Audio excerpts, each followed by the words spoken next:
Shattered Silence, A Journey of Survival and Healing. Chapter 2. New Beginning, or so I thought. At 15, I left the only home I had ever known with my grandmother and stepped into what I hoped would be a fresh start. Living with my mother felt like the long-awaited reunion I had dreamed of for years. It was a moment of reunion brimming with equal parts excitement and anxiety.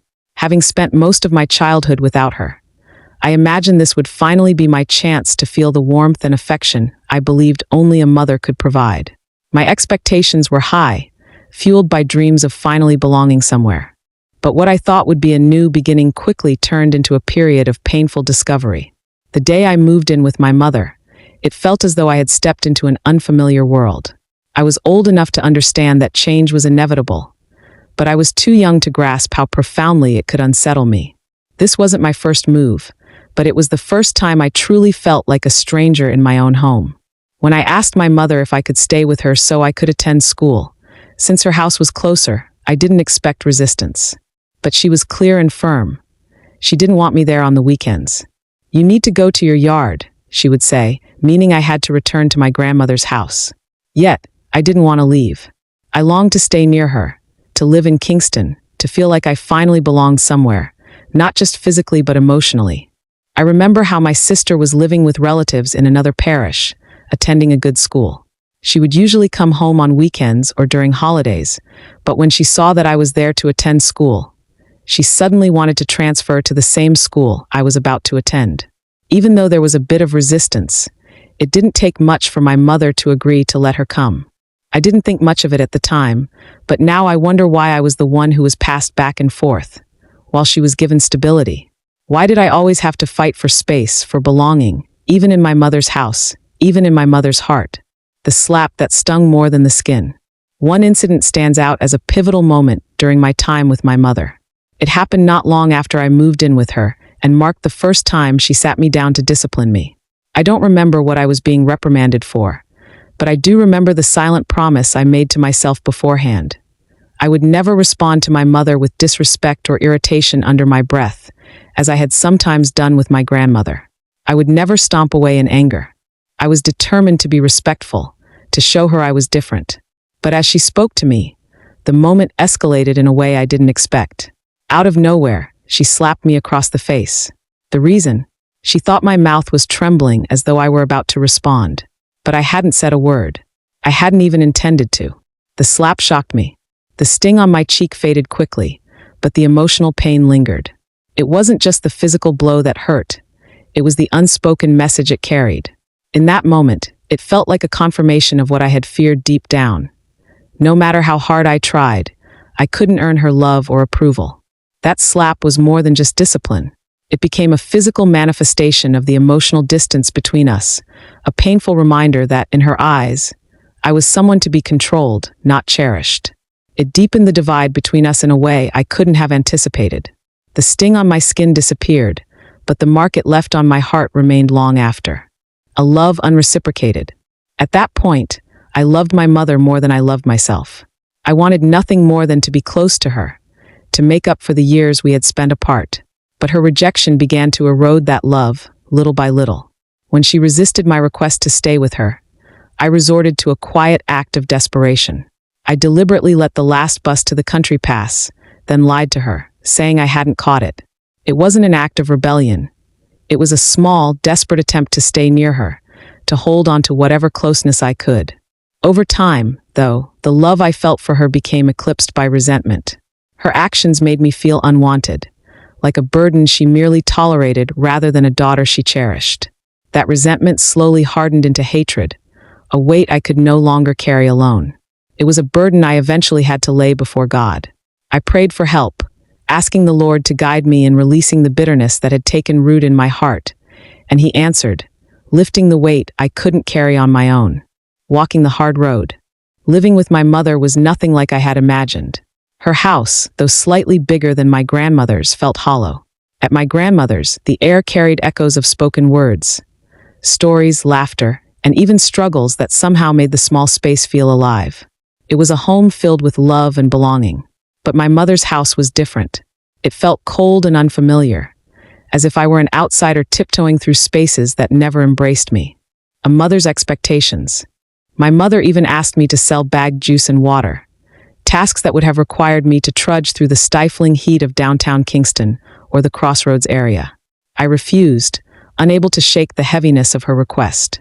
It felt less like a practical necessity and more like an assertion of control. Though she framed it as a way for me to contribute, it only heightened my feeling of isolation in a household where fairness always seemed out of reach. Hand-me-downs of the heart. Even in the smallest details, the divide in our household was undeniable. I remember stopping at the Salvation Army to get clothes, which made me feel small, of course. It wasn't just about the clothes. It was the unspoken message they carried. While others were afforded the dignity of choice, I was left with second-hand remnants, a quiet reminder of how little my worth seemed to matter. The silent struggles of inequality. Living in my mother's home, I quickly noticed how different life was for my siblings and me. My sister and brother always had enough lunch money, provided by their father, who was also my mother's husband. They could easily afford to take the bus to and from school, while I had no choice but to walk long distances every day. It wasn't just about the money, it was the decisions that were made. Even though my sister often helped herself to extra money from her father's pocket, my mother never made any effort to share the money my stepfather left for his children with me. And yet, I was the one doing his laundry and pressing his clothes for work. My needs seemed invisible, as though they didn't matter. I often wondered why things were made so much harder for me. Why wasn't the money divided more fairly? Why did it feel like I was always left out? The small amount I received for lunch was barely enough. Sometimes, all I could afford was a single cone of ice cream. I would stand quietly in a corner, eating with my head down, hoping no one would notice I didn't have a real meal. I preferred the hunger over the shame of letting my classmates see the reality of my situation. In those moments, I learned to disappear, not out of fear but as a survival skill. Despite the struggles, there were rare moments of kindness that reminded me I wasn't completely alone. As a cadet, I had an officer who would occasionally invite us to his home for lunch. Those meals, humble as they were, felt like a banquet to me. They nourished more than just my body. They nourished my spirit. The officer has since passed, but his kindness remains a vivid memory. Even now, it reminds me how a simple act of compassion can alter the course of someone's life. The inequality extended to dinner time. My sister often served the meal, and when it came to dividing the chicken, I always ended up with the parson's nose, the part most people discarded. It wasn't just about the food. It was about what it represented. The constant reminder was that I was given the least of everything, the weight of labor and words. One of the most painful memories from my teenage years was the burden of weekly chores, especially washing clothes. Every Thursday, my mother would come home from work exhausted, claiming she wasn't feeling well. Without fail, she demanded that I do the laundry. What began as a one-time favor quickly became a routine expectation, leaving me without a voice or a choice. But my mother wasn't the only one who was tired. I would come home from school drained, only to find that the responsibility of scrubbing the laundry by hand rested entirely on me. My mother's clothes, my stepfather's clothes, my little brother's clothes, and my own became my duty. On top of that, I was also expected to iron the clothes regularly. This added task only deepened my physical and emotional exhaustion. My stepfather, a taxi driver, often brought home clothes stained from his long, grueling days of work. The dirt clung stubbornly to the fabric, and washing his clothes by hand felt like scrubbing away layers of cement. My fingers would ache by the time I was finished, and I couldn't help but wonder why this burden had been placed squarely on my shoulders. Meanwhile, my sister, just 2 years younger than me, was only responsible for washing her own clothes. The imbalance was glaring, and I often felt like I was being punished for something I couldn't understand. If I washed the clothes and hung them out to dry, my mother would sometimes inspect them. If she thought they weren't clean enough, she would take them down and hand them back to me to wash again. It didn't matter how tired I was. What mattered was that it met her standard. Years later, I tried to talk to my mother about it. I wanted her to acknowledge how unfair it had been. Instead, she denied everything. She claimed she had been paying me to do the washing, but I never saw it that way. It wasn't just about the labor. It was the unspoken expectations and inequities that seemed to define my place in the household. It wasn't the washing itself that hurt the most. It was what it symbolized, the sting of singling out. One day, As my sister and I walked behind my mother on the street, chatting and laughing about something trivial, she suddenly stopped and turned to face me. Her sharp gaze pierced through me, and she snapped, "You are the one that something is on to laugh about." Her words cut deeper than I could have anticipated. It wasn't just the statement itself, it was the tone, the coldness, and the weight of her disapproval. In that moment, it felt as though my very presence was an annoyance, as if my laughter and my joy were a provocation rather than a natural expression. I felt small and exposed, my happiness shrinking under her glare. The message was clear. Any spark of joy I showed would always be met with dismissal or contempt. A test of truth and favoritism. My mother handed me money to go to the market, and I was desperate for a summer job. Determined to make the most of my trip to downtown Kingston, I set out under the blazing sun. The streets buzzed with activity, vendors shouting their prices, buses honking, and the constant shuffle of people navigating the chaos. It wasn't long before a man in a red shirt and jeans spotted me in the crowd. He approached with an air of confidence, speaking smoothly as he offered me a job. His words were so convincing that I found myself believing him, even when he said I'd need to pay for an ID photo before starting. The keys jingling in his hand, which he casually claimed were for his office, made him seem legitimate. As we walked, he began talking about faith. I mentioned a well-known church and asked if he knew it, and he said he did. I was a young Christian, and his references to faith and religion, paired with his calm demeanor, made him seem trustworthy. His offer felt more and more genuine with every step, and I followed him eagerly, clinging to the hope that this would be my chance. He led me to a photo studio conveniently located near a police station. That detail reassured me. It made everything feel secure, like this was meant to be. Inside the studio, he hurried upstairs, explaining that he needed to pay for the photos. By this point, I had already handed him the money. A few moments later, he returned, his voice steady and his smile reassuring. He promised that everything was in order and told me to come back on Monday morning to take the photos before starting work. His words sounded sincere, and I trusted him. I was confident he would refund the money once we arrived at his office. As we left the building, he started talking about security dogs and officers at his office, weaving a story so plausible that I didn't question him when he began walking. I had doubts, but I convinced myself he was leading me to the office. By the time I realized he wasn't heading there at all, it was too late. He kept moving farther away, and I began to notice that something was off. When I finally understood what was happening, he was already lost in the crowd.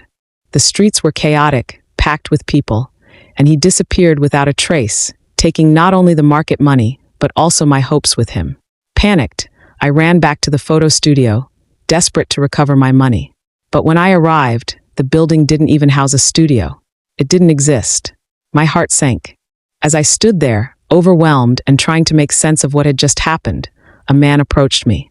He said he had noticed the scam unfolding earlier and had considered coming over to talk to me, but he hadn't acted in time. Then, unexpectedly, he suggested I lie to my mother and say I'd been held up and robbed. It stung to hear this. He hadn't even realized it was a scam until I explained what had happened. He admitted that he'd seen me standing there and had thought about stepping in, but for whatever reason, he didn't. "If I had come over earlier," he said, "you could have told me what was going on, and I would have told you there's no photo studio upstairs." Hearing his words was both frustrating and heartbreaking. What might have been different if someone had stepped in sooner? Looking back, I had wanted to go upstairs with the man.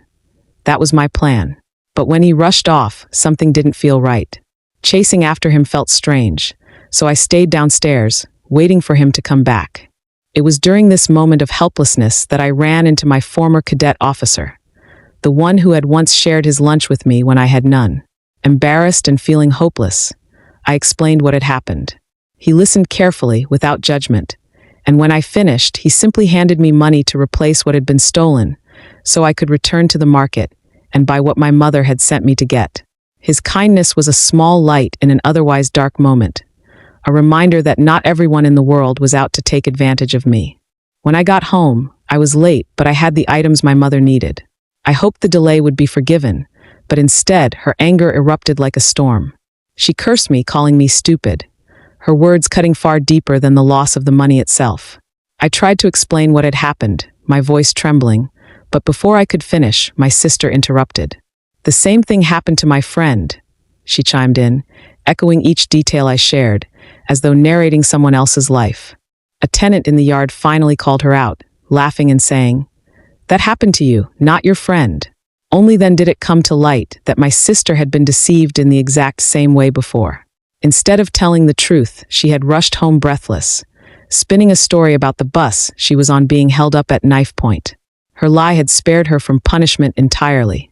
The moment my mother realized the same thing had happened to my sister, her anger toward me disappeared. It was as if the scolding had never happened. Relief washed over me, but it was quickly overshadowed by a bitter sense of injustice. If my sister's lie had shielded her from ridicule, why hadn't my honesty done the same? My mother didn't even acknowledge the unfairness, let alone apologize for her harshness. I wasn't sure what hurt more, the loss of the money, the sting of her words, or the realization that the truth didn't matter when it came from me. Small possessions, big losses. When my father brought me a typewriter for school, knowing I was studying typewriting, I was overjoyed. For once, it felt like I had something of my own, a small victory that felt deeply personal. But that feeling didn't last. One day, I offered to lend the typewriter to a friend, wanting to share something that brought me so much pride. My mother stopped me in my tracks. "That's not yours," she said sharply. "It's mine." Her words struck me harder than I expected. In that moment, the typewriter no longer felt like a gift. It wasn't mine after all. Instead, it became a symbol of what I was never truly allowed to have: ownership, autonomy, or even a simple token to call my own. I couldn't bring myself to use it after that. Each time I looked at it, I felt that pang of rejection, a reminder of the limits of my independence, even in something as seemingly insignificant as a school supply. Unfair rules and unseen scars. Discipline in my mother's house wasn't just a matter of rules. It carried both physical and emotional weight. When my brother and I sat watching television, her reaction always depended on who claimed responsibility for turning it on. If my brother admitted to it, she wouldn't say a word. But if I confessed, she would immediately order me to turn it off. Her punishments went far beyond scolding or even spanking. She would bite. Those bites weren't just painful. They lingered, leaving marks on my skin and in my memory. A neighbor in the yard nicknamed her Vampire. The nickname stung, not because it wasn't accurate, but because it captured the sharp reality of what I endured. The fridge incident, a cruel reminder. There was one time when I went to the fridge to grab some water, only for her to stop me mid-step. "Go get water outside to drink," she said, her voice sharp with finality. Though we didn't even have running water, water was always stored in drums and other containers. Still, she insisted I drink from there. Then came the cutting words. "You didn't even have a fridge when you lived with your grandmother." I froze. Her statement hit me harder than I expected, not because of the words themselves, but because of the weight they carried. It wasn't just about the glass of water. It felt like a pointed reminder of where I came from, of how, in her eyes, I would never measure up. That moment, so small on the surface, stayed with me. It was one of those times when her disapproval felt like a wall I could never break through. The favoritism and inequity. The favoritism in our family was an undeniable reality, one that left a lasting mark on my teenage years. One memory in particular stands out, sharp and vivid.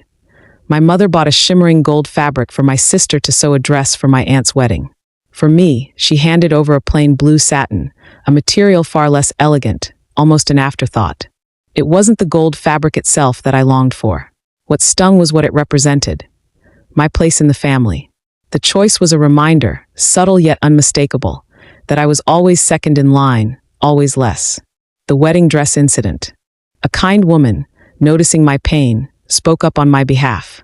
She suggested that my mother buy the same material for me. At first, my mother resisted the idea, dismissing it as unnecessary. But after some coaxing, she finally relented. On the day of the wedding, my sister and I wore matching gold dresses. Outwardly, I should have felt included, even equal. But as I stood there in that shimmering dress, the emotional wound remained raw. It was never about the material itself. It was about what it signified. It was another reminder of the recurring pattern in my life: being overlooked, being less. The impact of words unspoken. The favoritism in my family wasn't limited to material things. It seeped into relationships as well. My mother never allowed me to form a genuine connection with her side of the family. For instance, my aunt would visit our home but never spoke a word to me. Her silence felt deliberate, as if it had been shaped by whatever my mother might have said about me. These fractured relationships were not of my making, yet I carried their weight all the same. I remember one moment in particular, a remark from my mother that cut deeper than most. She told me plainly that my sister would go further in life than I ever would. Those words sank into my mind, amplifying the favoritism I already felt and planting seeds of self-doubt. It wasn't just about the things my sister received. It was about the belief my mother seemed to hold, that I was somehow lesser. As a teenager trying to navigate life's uncertainties, hearing that from my own mother was devastating. Her words didn't just sting. They lingered, leaving me to question whether my efforts would ever be enough in her eyes. No matter how hard I tried, it felt like I was fighting a battle I had already lost. Words that wounded. I vividly remember one birthday when my mother walked into my room. She didn't say happy birthday or acknowledge the day in any way. Instead, she looked at me and said, "People say you look like me, but you don't look like me because you're ugly." The sting of those words overshadowed what should have been a celebration. It was my stepfather who broke the silence, offering a rare defense. "She's not ugly." His words were brief, but they felt like a lifeline, cutting through the deep hurt her remark had caused. That birthday, like so many others, was a painful reminder of how much I longed for her affirmation, and how profoundly her words could wound. Even in that moment, though, I clung to the glimmer of hope his kindness gave me. Small but steady, like a flicker of light in the darkness. My mother didn't wait for arguments to tear me down. She did it as part of her everyday routine. It was never about discipline or correction. It was simply the way she spoke to me. She'd look me straight in the face and say things like, "Your mouth big like," or "Your mouth is so big." As if it were an undeniable fact she needed to remind me of again and again. Not as a joke or an offhand comment, but like she meant to wound me with it. Like it was something ugly I needed to be ashamed of. She said it with such disgust it felt like my face vexed her. There was no context. No reason. Just regular, unprovoked humiliation. I became so ashamed of my lips that I started sucking in my bottom lip all the time. I would walk around with it tucked in, trying to make my mouth look smaller. I was painfully self-conscious, and not just in the usual way children can be. I was actively trying to hide what she made me believe wasn't attractive, like the very size of my mouth was something I had to apologize for. Studying in the shadows. Balancing academics with my challenging home life was not easy. As a cadet, I was disciplined and determined to succeed. Most days, I carefully saved the little lunch money I received, so I could afford extra lessons in principles of accounts, the only subject I could pay for. My sacrifices paid off when I graduated with distinction in accounts, proving to myself that determination could break barriers. Yet, studying at home was a constant struggle. My mother would often demand that I turn off the light, claiming its glare bothered her from the other room, even though a curtain blocked the doorway. Electricity was free, but the peace I needed to study came at a price. Her voice, sharp and insistent, would interrupt me, commanding me to hurry up and switch off the light. I found myself anticipating her interruptions, which made it nearly impossible to focus. Desperate for a better solution, I tried studying outside in the yard with a classmate, but even that was met with disapproval. When we attempted to study at his uncle's house, where there was proper lighting, my mother forbade it entirely. Her restrictions felt suffocating, boxing me in and depriving me of the opportunity to prepare for my exams the way I needed. Despite my efforts and abilities, including earning a prefect badge and placing first in my graduating class, the lack of a conducive study environment held me back from excelling in all the exams I had set my heart on. The absence felt. My achievements in school extended beyond academics. I felt immense pride in being a cadet, a role that demanded both discipline and dedication. Cadet parades were held regularly, and parents were invited to celebrate their children's progress.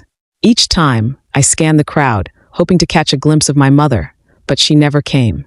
Watching my peers glow with pride as their families cheered them on filled me with a deep sense of emptiness.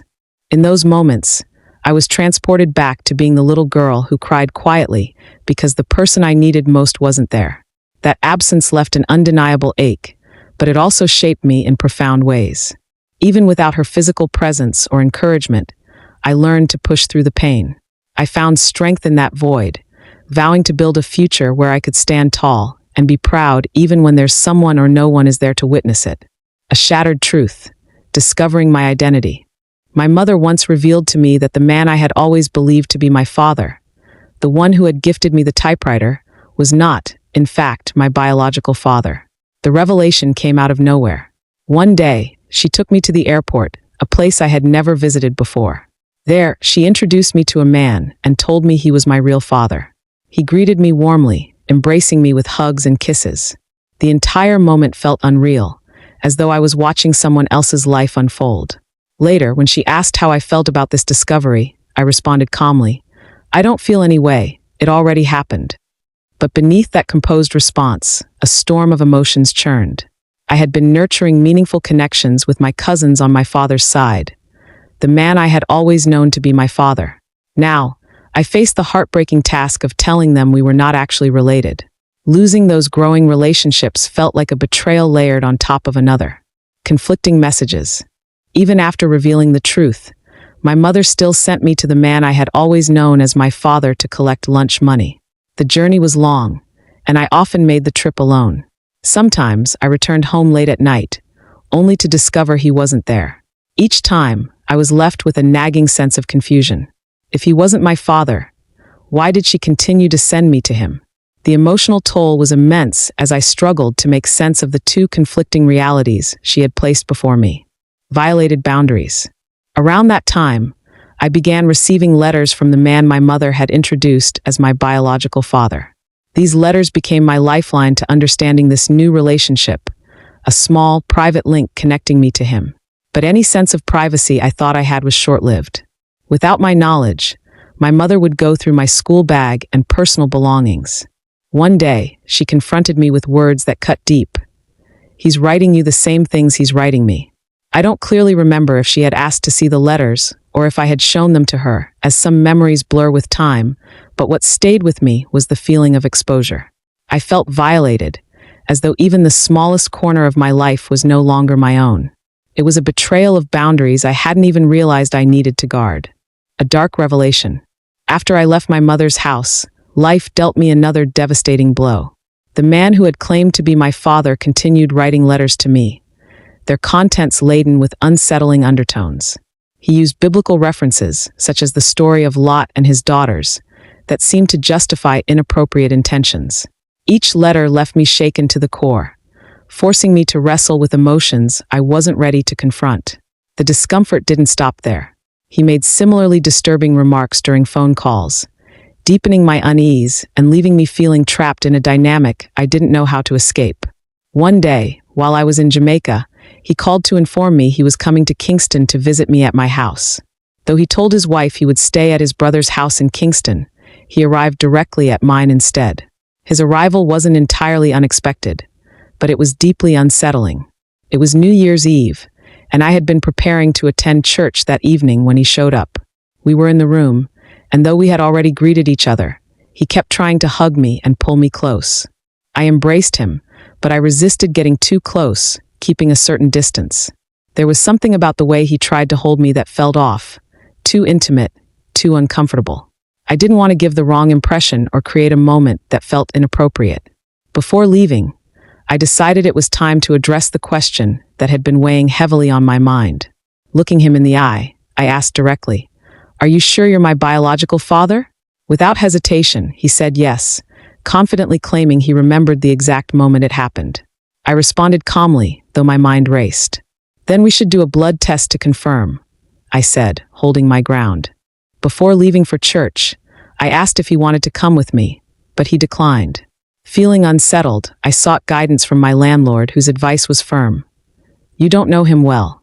You should not stay alone in the same room with him." She suggested I stay with her after church, and I agreed. With that plan in place, I left for church, determined to find solace in worship while he remained behind.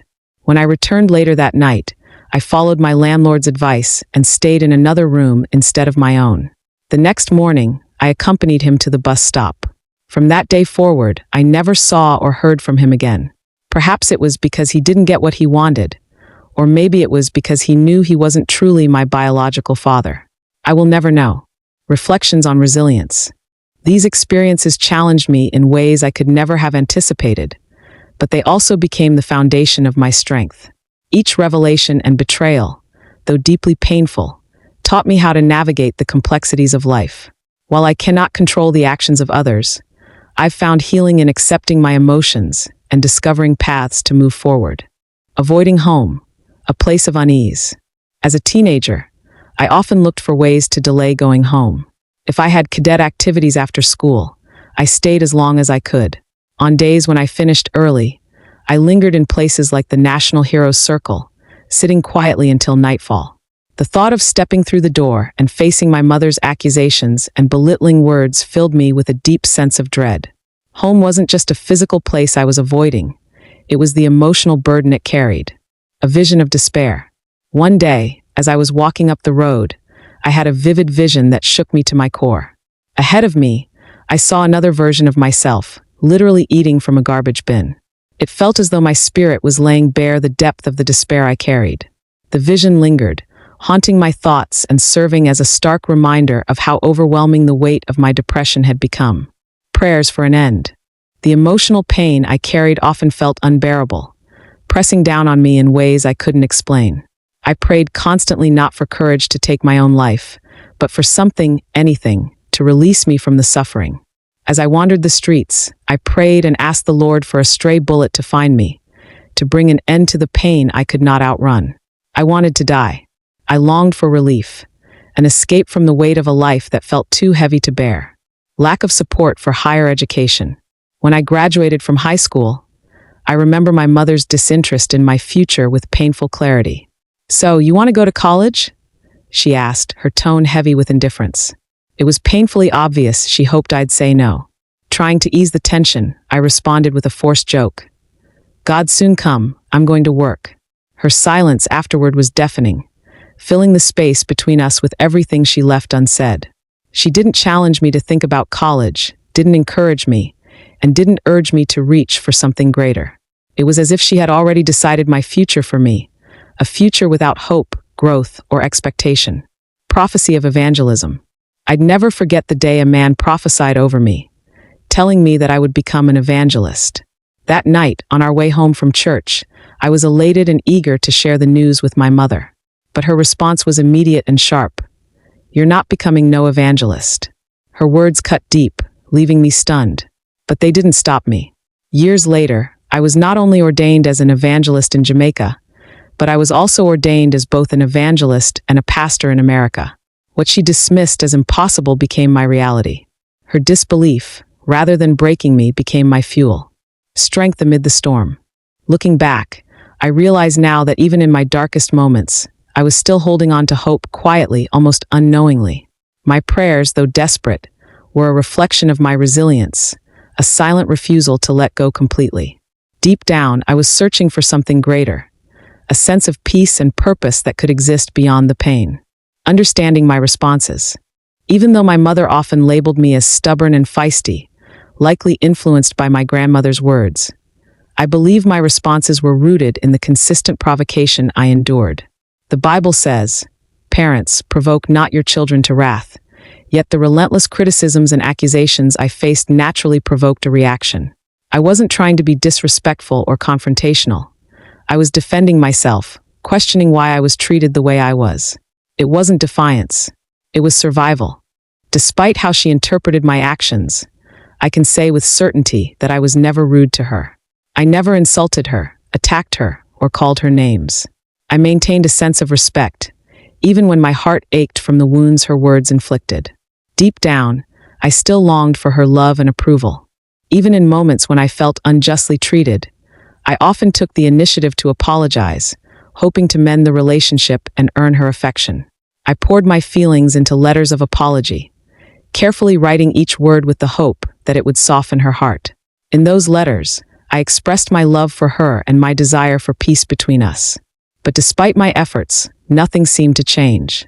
If anything, my attempts at reconciliation may have reinforced her perception of me as the feisty daughter she believed me to be. Still, my intentions were sincere. I only wanted to bring harmony to a relationship that often felt fractured and distant. A silent struggle. The 3 years I spent with my mother were the hardest of my life, filled with confusion and an aching sense of rejection.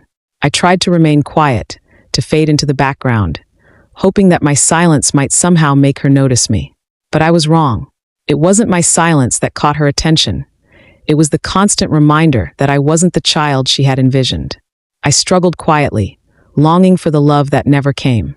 Yet amid the pain, I began to notice something else. A quiet resilience growing within me, like a spark refusing to be extinguished. The lasting impact. Living in my mother's house from the age of 15 to 18 was a period of profound emotional challenge. During those years, I often felt unseen, unheard, and undervalued. My mother's words and actions left scars that still linger, but they also uncovered an inner strength I hadn't realized I possessed.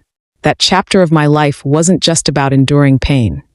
It was about learning to survive it and discovering my own light in the darkness.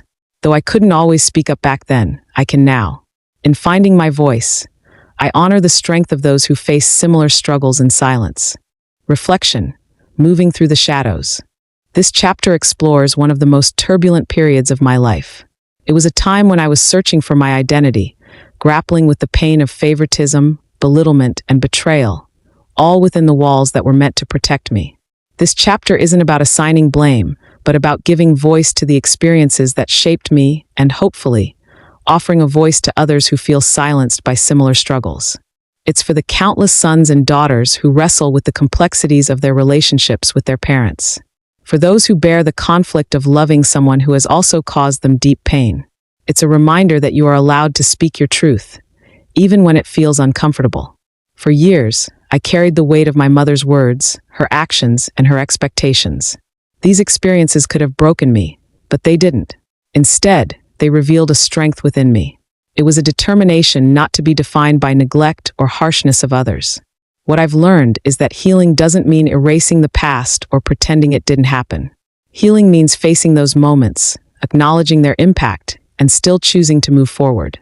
This chapter is a step in that journey, both for me and for those who see themselves reflected in these words. If you've ever felt abandoned in a house full of people or longed for a love that never came, know this: your feelings are valid. It's okay to grieve. It's okay to hope. And it's okay to rebuild a life that isn't defined by the pain of the past. This chapter reflects my growth and the strength I discovered to keep moving forward. It's a testament to the human spirit's ability to endure immense pain and still strive for something better. My prayer for you, as you read this, is that you find your voice, your courage, and your hope. And in sharing my story, I hope I've reminded you that you are not alone. Finding hope in the struggle. For anyone who feels silenced, overlooked, or undervalued, know this: your worth is not determined by the opinions or treatment of others. During those difficult days, I often felt like my voice didn't matter, that my pain was invisible.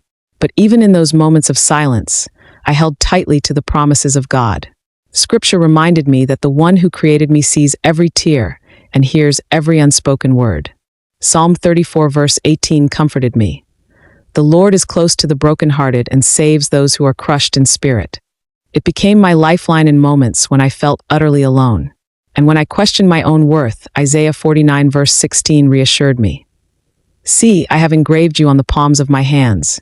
Your walls are ever before me. Those words affirmed that I was never forgotten, even when it felt like the world had moved on without acknowledging my pain. There were days when I wondered if my circumstances would ever change, if I would ever feel truly seen or heard.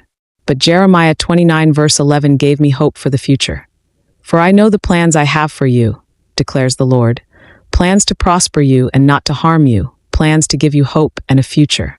I clung to this promise, trusting that even when the present felt dark, God was working things together for my good. Another verse that brought me peace was Matthew 11 verse 28, where Jesus says, "Come to me, all you who are weary and burdened, and I will give you rest." When the weight of rejection and silence became too heavy, I found comfort in knowing I didn't have to carry it alone. In those quiet moments, I learned to lean on God's strength rather than my own. I also found reassurance in Psalm 56 verse 8. You keep track of all my sorrows. You have collected all my tears in your bottle. You have recorded each one in your book. This reminded me that every tear I shed mattered to God. My pain wasn't overlooked. It was held tenderly by the one who knew me best. To anyone walking a similar path, I encourage you to lean into these truths. You may feel unheard now, but God hears you. You may feel unseen, but God has not forgotten you. As Romans 8 verse 28 reminds us, and we know that in all things God works for the good of those who love him, who have been called according to his purpose. Your pain, though profound, has a purpose. God's plan for your life extends beyond what you can see right now. Trust in his timing and hold on to the truth that brighter days are ahead. Just as he carried me through, he will carry you too. You are stronger than you realize, and though your voice may have been silenced for a time, it will rise again. That concludes Chapter 2. Don't forget to like, share, and subscribe. Stay tuned for Chapter 3 in the next video.